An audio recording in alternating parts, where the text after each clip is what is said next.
میں بہک سکوں یہ مجال کیا، میرا رہنما کوئی اور ہے۔ نحمدہ ونصلی علی رسولہ النبی الکریم الامین، اما بعد فاعوذ باللہ السمیع العلیم من الشیطان الرجیم، بسم اللہ الرحمن الرحیم۔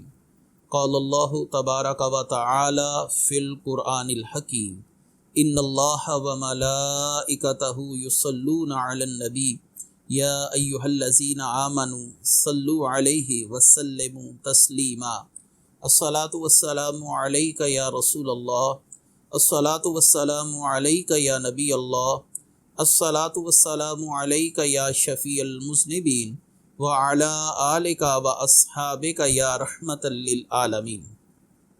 اللہ تعالیٰ کی بے حد و حساب حمد و ثنا، سرور کونین جان عالم وجہ تخلیق کائنات حضرت محمد مصطفیٰ صلی اللہ علیہ وسلم اور آپ کے جمیع آل و اصحاب کی بارگاہ ناز میں درود و سلام کے نذرانوں کے بعد، سامعین ذی وقار میرے دینی اور یقینی دوستو، بزرگوں اور بھائیوں، اللہ تبارک و تعالیٰ کے فضل و کرم سے تفسیر اعجاز القرآن کے اگلے درس کے ساتھ آپ کی خدمت میں پھر ایک مرتبہ حاضر ہیں۔ اللہ تعالیٰ ہم سب کو حق کہنے کی اور اس پر عمل کرنے کی توفیق مرحمت فرمائے۔ آج مجموعی طور پر سورہ المائدہ کے 12ویں رکوع کی تفسیر یعنی 7ویں سپارے کے دوسرے رکوع کی تفسیر آپ کی خدمت میں پیش کی جائے گی۔ اللہ تبارک و تعالیٰ قرآن کریم فرقان حمید سورہ المائدہ کے 88ویں 87 اور 88 نمبر جو آیت ہے اس میں ارشاد فرماتے ہیں، یہ 12واں رکوع ہے المائدہ کا اور 7ویں سپارے کا دوسرا رکوع۔ اللہ تبارک و تعالی ارشاد فرماتے ہیں، یا ایھا الذین آمنوا لا تحرموا طیبات ما احل اللہ لکم فلا تعتدوا ان اللہ لا يحب المعتدین وَكُلُوا مِمَّا رَزَقَكُمُ اللَّهُ حَلَالًا طَيِّبًا وَاتَّقُوا اللَّهَ الَّذِي أَنْتُمْ بِهِ مُؤْمِنُونَ۔ اے ایمان والو، ان پاکیزہ چیزوں کو حرام قرار نہ دو جنہیں اللہ نے تمہارے لیے حلال فرمایا ہے، اور حد سے نہ بڑھو، بے شک اللہ حد سے بڑھنے والوں کو ناپسند فرماتا ہے۔ جو کچھ تمہیں اللہ نے حلال پاکیزہ رزق عطا فرمایا اس میں سے کھاؤ، اور اللہ سے ڈرو جس پر تم ایمان رکھنے والے ہو۔ یہ آیت مبارکہ اصل میں مذہبی انتہا پسندی اور شدت پسندی کے نظریے کا بطلان ہے، اس کا رد کرتی ہے، اور اصل میں اس آیت مبارکہ کے شان نزول کے حوالے سے بھی اگر گفتگو کی جائے تو انشاءاللہ آپ کو تفسیر سمجھنے میں بہت ہی آسانی ہو جائے گی۔ ایک دفعہ صحابی رسول سیدنا عثمان بن مظعون رضی اللہ تعالیٰ عنہ کے کاشانہ اقدس پر کم و بیش 10 کے قریب صحابہ کرام اکٹھے ہوئے، اور نبی کریم صلی اللہ علیہ وسلم کا ایک وعظ سن کر ان لوگوں کے دلوں میں دنیا سے نفرت اور آخرت کی محبت، اللہ کی ذات سے محبت اور اللہ تبارک و تعالیٰ کے احکامات کی محبت کا غلبہ تھا۔ تو ان تمام افراد نے اکٹھے ہو کر قسم کھائی۔ اب یہ تمام افراد کون کون سے ہیں؟ ان میں سیدنا ابو بکر صدیق رضی اللہ تعالیٰ عنہ، سیدنا علی المرتضیٰ، عبداللہ ابن مسعود رضی اللہ تعالیٰ عنہ، سیدنا ابو ذر غفاری رضی اللہ تعالیٰ عنہ، مقداد بن اسود اور دیگر صحابہ کرام۔ یہی نام اہل تشیع کی مشہور تفسیر طبرسی جو ہے، تفسیر امام طبرسی کی جو ان کی تفسیر ہے مجمع البیان، روافظ کا جو امام ہے طبرسی، اس کی تفسیر مجمع البیان کے اندر بھی یہ روایت موجود ہے اسی آیت کے ضمن میں کہ ان افراد نے اکٹھے ہو کر سیدنا عثمان بن مظعون رضی اللہ تعالیٰ عنہ کے گھر میں قسم کھائی کہ ہم دنیا سے دور رہیں گے اور رہبانیت والی زندگی گزاریں گے، اور مسلسل روزے رکھیں گے، رات بھر عبادت کریں گے، بستر پر اپنے بدن نہیں لگائیں گے، گوشت اور مرغن غذائیں نہیں کھائیں گے، عورتوں اور خوشبوؤں سے دور رہیں گے، اور جنگلات وغیرہ کا رخ کریں گے۔ یعنی یہ وہ باتیں ہیں جو رہبانیت میں پائی جاتی ہیں۔ عمومی طور پر عیسائی رہبانیت اختیار کرنے والے یہ جو معاملات تھے وہ کیا کرتے تھے۔ اب ان صحابہ نے جب یہ قسم کھا لی کہ ہم ان چیزوں سے دور رہیں گے اور یہ معاملات کریں گے، تو اللہ تعالیٰ نے فرمایا کہ لا تحرموا طیبات ما احل اللہ لکم ولا تعتدوا، کہ اللہ تعالیٰ نے جو تمہارے لیے حلال چیزیں کی ہیں ان کو اپنے لیے حرام نہ کرو، حد سے زیادہ نہ بڑھو۔ تو احادیث مبارکہ میں اپنے آپ پر سختی کرنے کے حوالے سے، شریعت کے لحاظ سے، یعنی حد سے زیادہ سختی کرنا، اعتدال سے باہر نکلنا، اس کو نبی کریم صلی اللہ علیہ وآلہ وسلم نے پسند نہیں فرمایا۔ اس کی 2-3 مثالیں ہیں۔ حولہ بنت طویت رضی اللہ تعالی عنہا نبی کریم صلی اللہ علیہ وسلم کے پاس سے گزری تو حضرت عائشہ نے فرمایا یا رسول اللہ صلی اللہ علیہ وسلم یہ حولہ ہے، یہ حولہ ہے اور یہ رات بھر نہیں سوتی۔ لوگ کہتے ہیں کہ ان کا بدن ان کے بستر سے جدا رہتا ہے اور رات بھر نہیں سوتی اور اپنے آپ کو عبادت کی مشقت میں ڈال کے رکھتی ہیں۔ تو نبی کریم صلی اللہ علیہ وسلم نے فرمایا اتنا عمل کرو جتنا تمہارے لیے آسانی ہو، باخدا اللہ تمہیں اجر دیتے نہیں اکتائے گا لیکن تم اکتا جاؤ گے۔ تو اتنا عمل کرو جتنا تمہاری صحت تمہیں اجازت دے، جتنا تمہارا جسم تمہیں اجازت دے۔ اور ایک اور دوسری حدیث بھی ہے، نبی کریم صلی اللہ علیہ وآلہ وسلم کی صحابیہ حضرت سیدہ زینب، آپ نے 2 ستونوں کے درمیان رسی باندھ رکھی تھی اور اسے پکڑ کر عبادت کرتی تھی، جب تھک گئیں تو اس کو پکڑ کے عبادت شروع کر دی۔ تو نبی کریم صلی اللہ علیہ وسلم نے فرمایا اس رسی کو کھول دو، تم میں سے ہر شخص اس وقت تک نماز پڑھے جب تک وہ آسانی سے نماز پڑھ سکے، جب اس پر تھکن یا سستی طاری ہو جائے تو بیٹھ جائے۔ اس حدیث کو امام مسلم نے اپنی صحیح مسلم میں روایت کیا۔ اور تیسری روایت بھی ہے جس کو امام مسلم نے ہی اپنی صحیح مسلم میں کتاب الصیام میں روایت کیا۔ عبداللہ بن عمر بن عاص رضی اللہ تعالیٰ عنہ فرماتے میں ہمیشہ روزہ رکھتا تھا، رات بھر قرآن پڑھتا تھا، عبادت میں انتہائی زیادہ سے زیادہ عمل کرنے کی کوشش کرتا تھا۔ تو نبی کریم صلی اللہ علیہ وسلم نے مجھے اپنے پاس بلایا اور آپ صلی اللہ علیہ وآلہ وسلم نے فرمایا تم پر تمہاری بیوی کا بھی حق ہے، تمہارے مہمان کا بھی تم پر حق ہے، تمہارے جسم کا بھی تم پر حق ہے، تم اللہ کے نبی حضرت داؤد علیہ السلام کے روزے رکھو، یعنی ایک دن روزہ رکھو، میں تو لگاتار روزے رکھتا تھا، اور ایک دن روزے کے علاوہ دن گزارو، یعنی ایک دن کا روزہ اور ایک دن روزہ چھوڑ دیا، ایک دن کا روزہ پھر ایک دن روزہ چھوڑ دیا۔ تو آپ صلی اللہ علیہ وسلم نے فرمایا ہر ماہ میں ایک قرآن کریم ختم کرو، یعنی روز کا ایک پارہ۔ میں نے عرض کی یا رسول اللہ میں اس سے افضل عمل کی طاقت رکھتا ہوں، یعنی اس کو اس سے جلدی ختم کر سکتا ہوں۔ آپ صلی اللہ علیہ وسلم نے فرمایا چلو پھر 20 دن میں قرآن مجید ختم کرو۔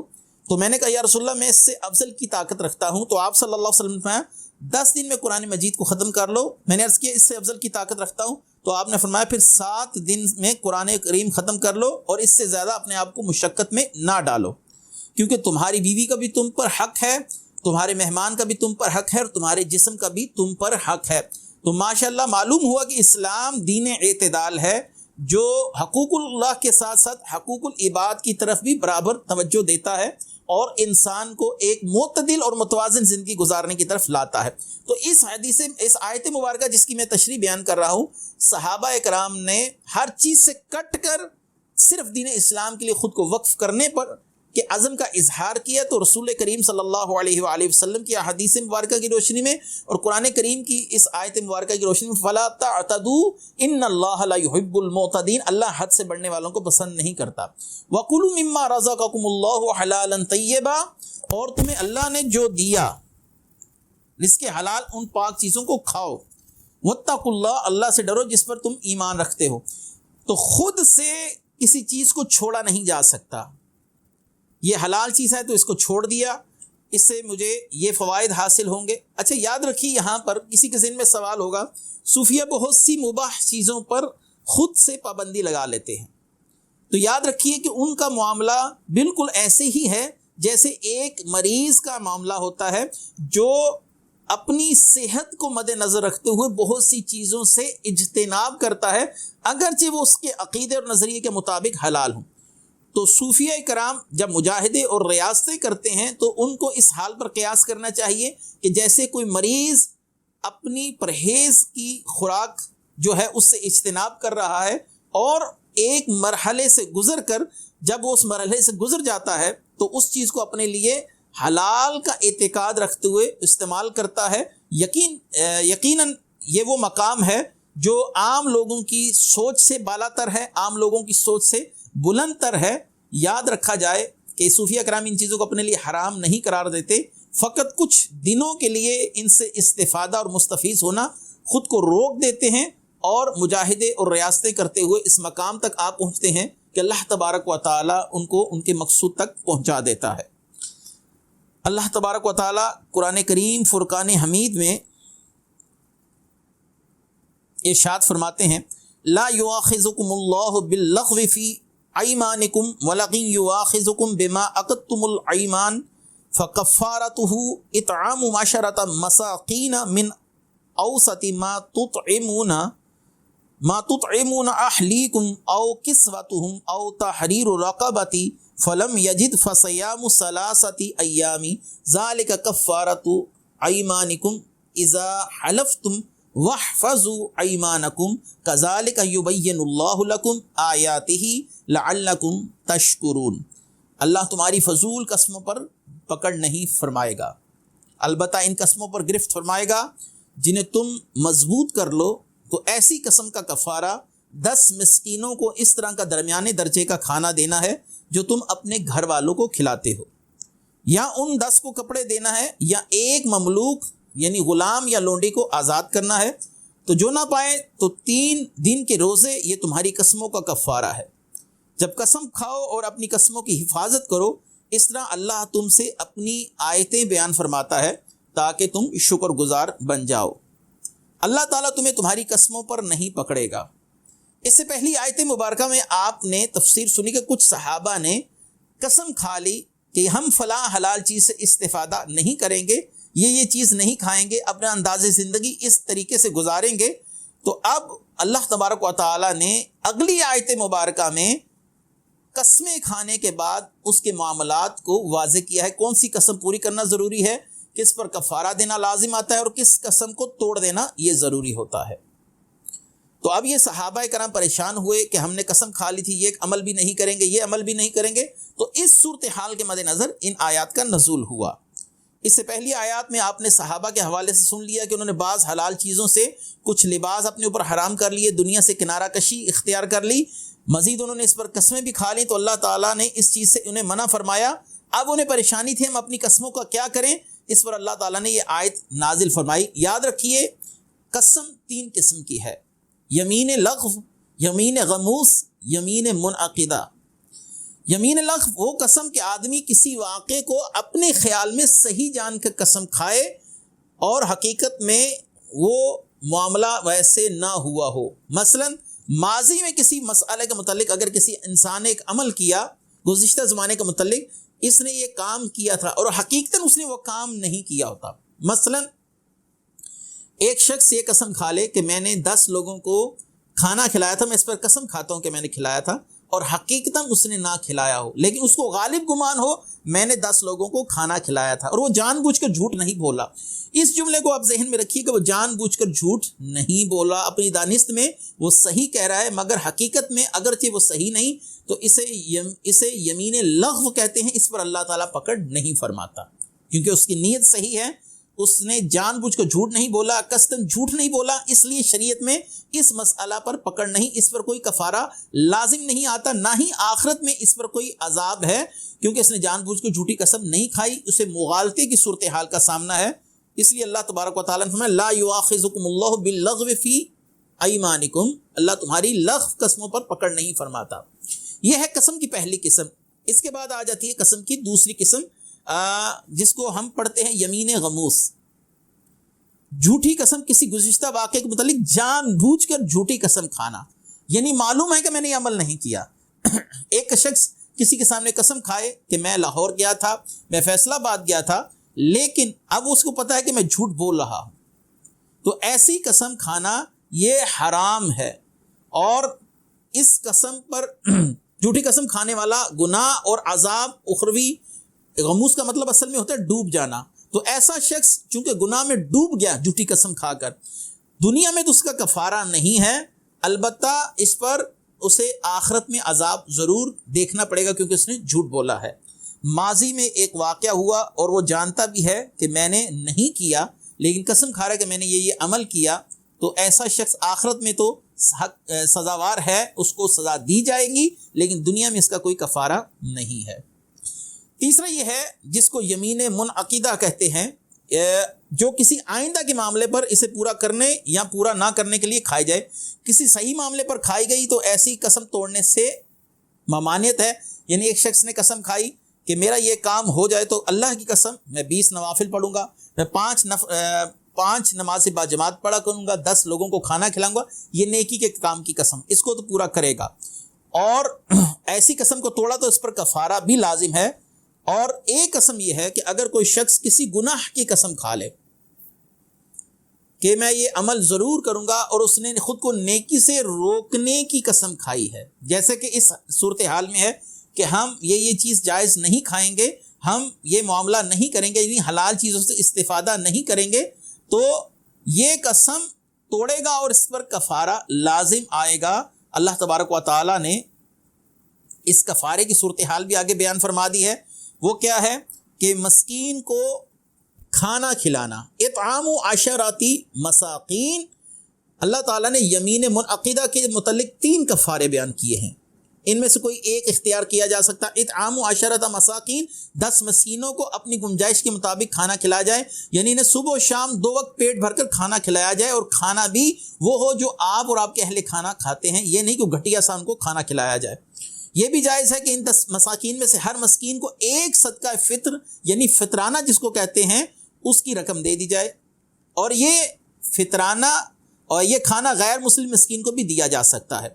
او کسوتہم، یا 10 مساکین کو کپڑے دینا، اس طرح کہ ہر مسکین کو شلوار قمیض یا وہ لباس جو آپ کے معاشرے میں اوسط درجے کا لباس پہنا جاتا ہے، اس کا تن ڈھک جائے اور یہ لباس اتنا گھٹیا نہ ہو کہ 3 مہینے تک نہ چل سکے، 3 مہینے نہ گزار سکے۔ او تحریر رقبۃ، یا غلام آزاد کرنا، خواہ مسلم ہو یا کافر مرد ہو یا عورت ہو یا بچہ ہو یا بالغ۔ آج کل غلام کا رواج ختم ہو گیا۔ یہاں سے معلوم ہو کہ اسلام میں غلامی کو ختم کرنے کے لیے مختلف قسموں کے کفارے کے سلسلے میں غلاموں کا آزاد کرنا، یہ اسلام کا مزاج سمجھا رہا ہے کہ اسلام غلامی کی زندگی کو پرموٹ نہیں کرتا، اس لیے آج دنیا میں غلامی کا تصور ختم ہو کر رہ چکا ہے۔ اللہ تعالیٰ نے ارشاد فرمایا یا ایھا الذین آمنوا انما الخمر والمیسر والانصاب والازلام رجس من عمل الشیطان فاجتنبوہ لعلکم تفلحون۔ اے ایمان والو، شراب اور جوا اور بت اور قسمت معلوم کرنے کے لیے تیر ناپاک شیطانی کام ہی ہیں، تو ان سے بچتے رہو تاکہ فلاح پا جاؤ۔ رجس من عمل الشیطان، ناپاک شیطانی کام۔ 4 چیزوں کے متعلق اللہ تعالیٰ نے قرآن میں فرمایا، شراب، جوا، انصاب یعنی بت پرستی، اور ازلام یعنی پانسے ڈالنا، یعنی ان 4 چیزوں کی ہم تھوڑی تھوڑی تفصیل بیان کر دیں۔ شراب پینا حرام ہے اور اس کو شریعت میں اتنا ناپسند کیا گیا کہ نبی کریم صلی اللہ علیہ وسلم نے فرمایا ہر بدکاری کی اصل یہ شراب ہے۔ رسول کریم صلی اللہ علیہ وسلم نے ارشاد فرمایا اللہ کی بارگاہ میں اتنا ناپسندیدہ عمل ہے کہ شراب کے متعلق ان 10 شخصوں پر، اشخاص پر لعنت کی گئی ہے۔ کون سے 10 لوگ جو شراب کے متعلق جو وعید آئی اس میں شامل ہیں؟ مثلا شراب بنانے والا لعنتی ہے، پہلا شخص شراب بنوانے والا جس نے کہا، شراب پینے والا، شراب اٹھانے والا یعنی لے کر جانے والا، جس کے پاس شراب اٹھا کر لائی گئی، یعنی عام طور پر آپ بیچنے کے لیے کسی دکاندار کے پاس لے، شراب پلانے والا، کسی نے اگر اپنے ہاتھوں سے کسی کو پلائی، شراب بیچنے والا، شراب کی قیمت کھانے والا، شراب خریدنے والا، اور جس کے لیے شراب خریدی گئی اس پر اللہ تعالیٰ کی طرف سے لعنت ہے۔ نبی کریم صلی اللہ علیہ وسلم نے فرمایا میری امت کی کچھ لوگ شراب پئیں گے اور اس کا نام بدل کر کچھ اور رکھیں گے، اور ان کے سروں پر باجے بجائے جائیں گے، یعنی میوزک کی جو موسیقی کی محافل ہیں وہ سجی ہوں گی، لوگ شراب پئیں گے اور گانے والیاں گانا گائیں گی، جیسے آج کی بڑے لوگوں کی محافل ہیں، شراب بھی پی جاتی ہے، میوزک بھی ہے، ساتھ ناچ گانا بھی ہے۔ نبی کریم صلی اللہ علیہ وسلم نے فرمایا اللہ تعالیٰ انہیں زمین میں دھنسا دے گا اور ان میں سے کچھ لوگوں کو بندر اور سور بھی بنا دے گا۔ ابن ماجہ نے اس حدیث کو اپنی کتاب الفتن کے اندر سنن ابن ماجہ میں روایت کیا۔ نبی کریم صلی اللہ علیہ وسلم نے ارشاد فرمایا کہ اللہ تعالیٰ فرماتا ہے مجھے اپنی عزت کی قسم، جس نے شراب کا ایک گھونٹ بھی پیا میں اس کو اتنا ہی دوزخیوں کی پیپ پلاؤں گا جتنی اس نے شراب پی ہے۔ شراب پینے کے بعد آپ دیکھتے ہیں کہ عمومی طور پر لاکھوں افراد کی ہلاکتیں، کسی نے شراب پی تو گاڑی چلاتے ہوئے متعدد خطرناک ایکسیڈنٹس وغیرہ کا معاملہ، شراب پینے کے بعد عورتوں کی عصمت دری کے معاملات، جب شراب پی لے انسان اس کو محرم اور نامحرم کی پرواہ نہیں رہتی، اور شراب پیسے کا ضیاع بھی ہے، اور شراب انسان کی صحت کے لیے بھی نقصان دہ ہے۔ شریعت کا ہر معاملہ ہر لحاظ سے انسان کی فلاح و بہبود کے لیے ہے۔ شراب کے فوائد جو لوگ بتانے کی کوشش کرتے ہیں اس سے تجارتی معاملات یہ ہیں تو وہ ہیں، اللہ تعالیٰ نے ان تمام لوگوں پر لعنت فرمائی ہے جو اس کو تجارت کے نقطہ نظر سے اپنے استعمال میں لاتے ہیں اور کہتے ہیں یہ ایک تجارت ہے۔ اللہ تعالیٰ ایسے لوگوں کی سوچ میں اصلاح پیدا فرمائے۔ دوسرا ہے جوا۔ جوا کہتے ہیں کہ انسان ناجائز طریقے سے رقم کا حصول کرتا ہے، اور اس ناجائز طریقے سے رقم کا حصول شریعت میں اتنا ناپسندیدہ ہے۔ تعریف زیادہ میں اس لیے نہیں کرتا، ہر شخص جانتا ہے کہ جوا کیا ہے، اور جوئے کی تعریف کو ڈھکی چھپی بات نہیں۔ نبی کریم صلی اللہ علیہ وسلم نے فرمایا جس نے نرد شیر کھیلا، یہ جوا ہے، تو گویا اس نے اپنے ہاتھوں کو خنزیر کے گوشت اور خون سے رنگ لیا۔ جس نے جوا کھیلا اور اس جوئے سے جو اس نے رقم حاصل کی یا رقم اس کی ضائع گئی، تو کھیلنے والے دونوں افراد اس وعید میں شامل ہیں کہ انہوں نے اپنے ہاتھوں کو خنزیر کے گوشت اور خون کے ساتھ رنگ لیا۔ نبی کریم صلی اللہ علیہ وآلہ وسلم نے ارشاد فرمایا جو جوا کھیلتا ہے پھر نماز پڑھنے اٹھتا ہے، اس کی مثال اس شخص کی طرح ہے جو پیپ اور سور کے خون سے وضو کر کے نماز پڑھنے کے لیے کھڑا ہوا۔ نماز تو نہ ہوئی، جو خون کے ساتھ وضو کرے یا سور کے خون کے ساتھ یا پیپ ناپاک ہے اس کے ساتھ وضو کرے تو جیسے اس کی نماز نہیں، ایسے ہی اس جواری کے لیے یہ وعید بتائی گئی۔ یہ مسند امام احمد بن حنبل کی حدیث ہے۔ اور جوئے کے نقصانات ہمارے معاشرے میں عمومی طور پر نظر آتے ہیں کہ جوا کھیلنے والوں میں بغض، عداوت، دشمنی پیدا ہوتی ہے، بسا اوقات بات قتل و غارت تک اور خاندانی دشمنیوں تک جا پہنچتی ہے۔ جوئے کی وجہ سے انسان میں ہوس مال کی وہ بیدار ہو جاتی ہے، اور وہ اس ہوس کو پورا کرنے کے لیے جوئے پہ جوا کھیلتا ہے، یہاں تک کہ اپنی بہن، بیٹیاں اور بیویاں بھی جوئے میں ہار دیتا ہے۔ اور جوا کھیلنے والے کے لیے ایک وبال تو یہ بھی عمومی طور پر ہے کہ وہ جوا کھیلنے کے لیے سودی رقم بھی لینے سے اجتناب نہیں کرتا۔ اگر کسی شخص نے کہا میں تمہیں اتنی سودی رقم دوں گا، اور وہ سودی رقم لے کر بھی جوا کھیلنا اپنے لیے کوئی وبال نہیں سمجھتا، حالانکہ سود لینا اور دینا یہ شرعاً حرام ہے۔ اس کے بعد ہے انصاب کا معاملہ۔ عبداللہ بن عباس فرماتے ہیں انصاب سے مراد وہ پتھر ہیں جن کے پاس کفار اپنے جانور ذبح کرتے تھے، ان کو زمین میں نصب کر کر ان کے پاس قربانیاں کی جاتی تھی، اس لیے ان کو انصاب بولا جاتا ہے۔ انصاب سے مراد وہ پتھر جو کفار اپنے جانور ذبح کرنے کے لیے منتخب کرتے تھے اور جانور نہا کرتے تھے، اور ان پتھروں کو ناپاک کہا گیا کیونکہ یہ اللہ سے دور کرنے والے ہیں۔ شرک سے بڑی ناپاکی اور کیا ہوگی، اس سے بڑھ کر رجس اور کیا ہوگی، اس سے بڑھ کر پلیتی اور کائنات میں کیا ہوگی کہ انسان اللہ تعالیٰ کی ہمیشہ کے لیے ناراضگی کو مول لیتا ہے۔ ازلام زمانہ جاہلیت میں کفار نے 3 تیر بنائے تھے، یعنی قرآن اندازی کرتے تھے، ایک تیر پر ہاں اور ایک پر نہیں اور ایک پر کچھ نہیں لکھتے تھے، اور کسی کام کو کرنے سے پہلے یہ قرآن اندازی کی جاتی تھی۔ اور کاہنوں اور رجومیوں کے پاس بھی جانے کی ممانعت اسی ضمن میں ہے۔ نبی کریم صلی اللہ علیہ وسلم نے فرمایا کہ جس شخص نے کسی کاہن کی تصدیق کی، یہ جو آج کل ہمارے ہاں لوگ عاملین کے پاس جاتے ہیں، جادوگروں کے پاس، تو گویا اس نے انکار کیا جو مجھ محمد پر نازل ہوا۔ اگلی آیت مبارکہ اللہ تعالیٰ ارشاد فرماتے ہیں انما یرید الشیطان ان یوقع بینکم العداوۃ والبغضاء فی الخمر والمیسر ویصدکم عن ذکر اللہ وعن الصلاۃ فہل انتم منتہون۔ شیطان تو یہی چاہتا ہے شراب اور جوئے کے ذریعے تمہارے درمیان دشمنی اور بغض و کینہ ڈال دے، تمہیں اللہ کی یاد سے اور نماز سے روک دے، تو کیا تم باز آتے ہو؟ اس آیت میں شراب اور جوئے کے نتائج اور وبال جو میں پہلے بیان کر آیا، آپس میں خاندانیہ دشمنی، حسد کی آگ بھڑک اٹھتی ہے، انسان لالچ میں سود بھی لیتا ہے، اور انسان جوئے میں نعوذ باللہ اپنی محرم نامحرم ان معاملات کی پرواہ نہیں کرتا، بیوی ہار جاتا ہے، بچیاں ہار جاتا ہے، شراب کے نشے کے اندر انسان اتنا دھت ہو جاتا ہے کہ اس کو کسی کی بھی پرواہ نہیں رہتی۔ نعوذ باللہ اگر اس کے سامنے اس کی ماں بہن بیٹی کو بھی کھڑا کر دیا جائے تو ان کی وہ پرواہ نہیں کرتا۔ اللہ تعالیٰ نے ادھر انہی نتائج کی طرف ہماری توجہ دلائی کہ آیت میں شراب اور جوئے کے نتائج اور وبال بیان کرنے کے بعد اللہ تعالیٰ نے فرمایا کہ شیطان چاہتا تم میں بغض اور عداوتیں پیدا ہوں۔ اس کا مطلب ہے کہ یہ معاملات آپس میں بغض اور عداوتیں پیدا کرتے ہیں، اور بغض اور عداوتیں یقیناً جس شخص کے دل میں کسی کا بغض ہو یا اس کی کسی سے دشمنی ہو وہ اپنی زندگی کو صحیح ڈھنگ سے نہیں جی سکتا، اس کو سکون کی دولت میسر نہیں آتی۔ ہر وقت وہ کسی کے خواب و خیال میں گھومتا رہتا ہے، وہ اس کے دل میں کسی کے لیے یہ گھومتا رہتا ہے میں اس کو نقصان کیسے پہنچاؤں گا، یا وہ کسی کے خوف میں زندگی گزار رہا ہوتا ہے کہ میری فلاں شخص کے ساتھ دشمنی ہے، یہ نہ ہو مجھے مار دے، میرے بیٹے کو نقصان پہنچا دے، مجھے کسی طریقے سے بھی وہ نقصان پہنچا سکتا ہے۔ تو ایسے شخص کی زندگی یقیناً آرام اور آسائش سے دور ہو جاتی ہے۔ اللہ تعالیٰ نے فرمایا ان برائیوں میں مبتلا ہو کر ذکر الہی اور نماز کی پابندی کے اوقات سے محرومی یہ تمہیں نہ ملے، اس سے معلوم ہو کہ وہ چیز جو اللہ کے ذکر سے روکتی ہے، نماز سے روکتی ہے، وہ بری ہے، چھوڑنے کے قابل ہے۔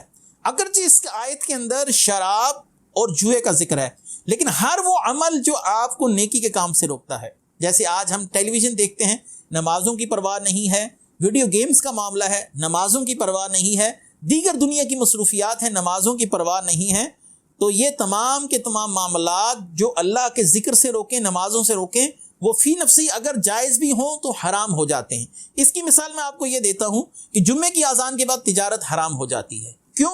جمعے کا وقت ہے، آپ اگرچہ تجارت فی نفسی ہی جائز ہے، لیکن اللہ کا ذکر یہ پہلی ترجیح ہے، اللہ کے گھر کو آباد کرنا یہ پہلی ترجیح ہے۔